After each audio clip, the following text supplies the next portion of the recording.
নমস্কার সবাইকে, গুরুজনকে প্রণাম। আজকে আমরা এই অনুষ্ঠানের মাধ্যমে জানব যে তুলা রাশির 15ই সেপ্টেম্বর থেকে অক্টোবর লাস্ট অবধি কিভাবে যাবে, কি ফল পেতে চললেন, ভালো মন্দ সবটাই আমরা শুনবো, সবটাই জানবো। এই ভিডিওটি যারা তুলা রাশি আছে সঙ্গে বলবো, যারা তুলা লগ্ন আছে ওরাও শুনবেন। আর একটি নিবেদন, ভিডিওটি পুরোটাই শুনবেন, স্কিপ করবেন না। আর ভালো লাগলে লাইক করবেন, শেয়ার করবেন।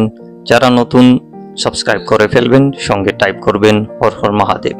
নমস্কার, আমি শিবন্দী, আপনাদেরকে স্বাগত জানাই আমাদের চ্যানেল আর রেমিডিতে। প্রথমে রাশি স্বামী নিয়ে বলি। রাশি স্বামী বর্তমানে কন্যা ঘরে, কন্যা রাশিতে শুক্র রাশি স্বামী হলো নিচস্থ থাকে। 18ই সেপ্টেম্বর শুক্র চলে আসবে নিজের রাশি তুলা রাশিতেই।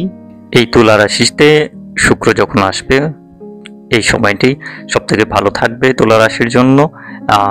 18ই সেপ্টেম্বরেই আসবে, তার আগে অবধি খুব ভালো পাওয়া যাচ্ছে না। শুক্র 13ই অক্টোবর আবার বৃশ্চিক রাশিতে যাবে। শুক্র তুলা রাশিতে থাকাকালীন ব্যবসার ক্ষেত্রে ভালো দেখা যাচ্ছে, ব্যবসা অনেকটাই আগে বাড়বে। কিন্তু পঞ্চমে যেহেতু শনি বক্রী অবস্থায় আছে, কোথাও না কোথাও আপনার ডিসিশন নিতে কোনো মিস্টেক হতে পারে বা দেরি হতে পারে, দেরি হবার সম্ভাবনা আছে। আলস্য করা ঠিক হবে না। আলস্য শারীরিক রূপ থেকে বেশি মানসিক রূপে দেখা যাচ্ছে। এই আলস্যটা মোটেই ভালো হবে না। এখন বর্তমানে শরীর স্বাস্থ্য সেরকম ভালো হবে না, যেহেতু শুক্র নিচস্থ আছে রাশি স্বামী বা লগ্ন স্বামী শুক্র। কিন্তু তুলা রাশিতে আসবার পর শুক্র যখন তুলা রাশিতে গোচরে আসবে তখন অনেকটাই শরীর স্বাস্থ্য ভালো থাকবে। আর শরীরের দিকে সেরকম কোনো কষ্ট খুব বড় সড়ো হবে না, কিন্তু মানসিক রূপে আপনাকে স্ট্রং হতে হবে। আলস্য মোটেও ভালো না। ডিসিশন নিতে দেরি হলেও সেটা ডিসিশন সঠিক হবে, এটা ঠিক আছে, যেহেতু শনি নিজের ঘরেই আছে। আর তুলা রাশির জন্য শনি রাজকারক গ্রহ। কিন্তু যদি আয় উন্নতি বলা হয় তাহলে শনি সূর্য যে একাদশ স্বামী, সূর্য দ্বাদশে চলে যাবে এই 16ই সেপ্টেম্বরে। তাহলে আয়ের দিকে কিছুটা সমস্যা আসতে পারে। কিন্তু যারা বিদেশ থেকে বিজনেস করেন, বিদেশ থেকে কোনো রকমের লিঙ্ক আছে বিজনেসের ক্ষেত্রে, ওরার জন্য এটা ভালো আয় হবে। যেহেতু বুধ রাশি হলো ভাগ্য স্বামী আর বিদেশের ঘরেরও স্বামী, সেজন্য বুধের এখন সিংহ রাশিতে, তারপরে বুধ চলে যাবে কন্যা রাশিতে নিজের ঘরে। বুধ যখন কন্যা ঘরে যাবে 23শে সেপ্টেম্বর, এই সময় বুধ উচ্চ ঘরে, মানে নিজের উচ্চ ঘরে থাকবে, মানে ভাগ্যর একটা উন্নতি হবে। আর এই সময় বিদেশ থেকে কোনো রকমের আয় হবার সম্ভাবনা বেশি আছে। যারা ইউটিউব চালান, অনেকদিন থেকে ইউটিউব করতেছেন, মনিটাইজেশন হবার যদি হচ্ছে না তাহলে এই সময় হবার সম্ভাবনা আছে।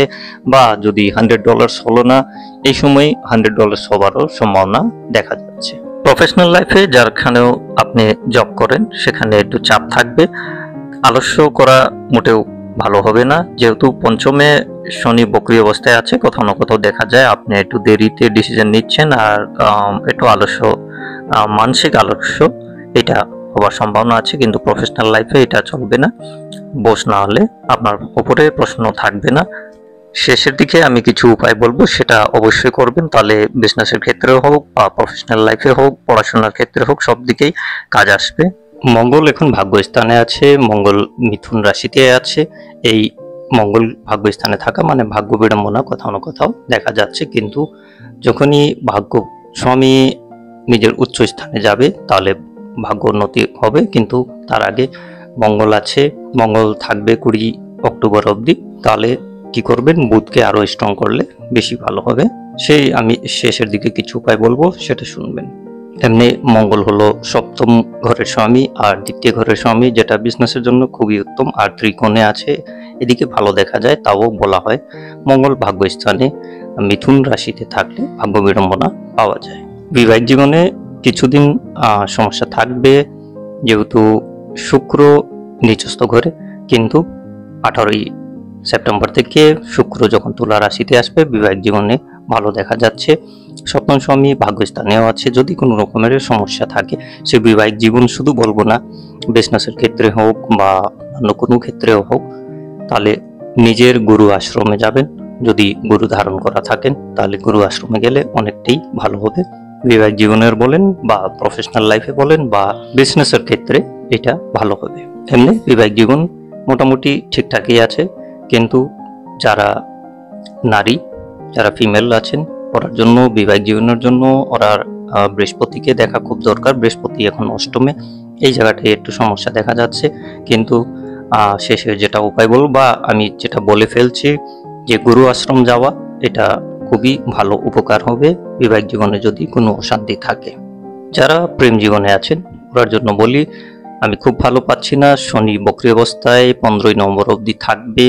এই বক্রী অবস্থায় শনি থাকাকালীন খুব ভালো হয় না, খুব ভালো থাকে না প্রেম জীবন। কিন্তু শুক্র যখন এই 18ই সেপ্টেম্বর তুলা রাশিতে আসবে কিছুটা ভালো থাকবে।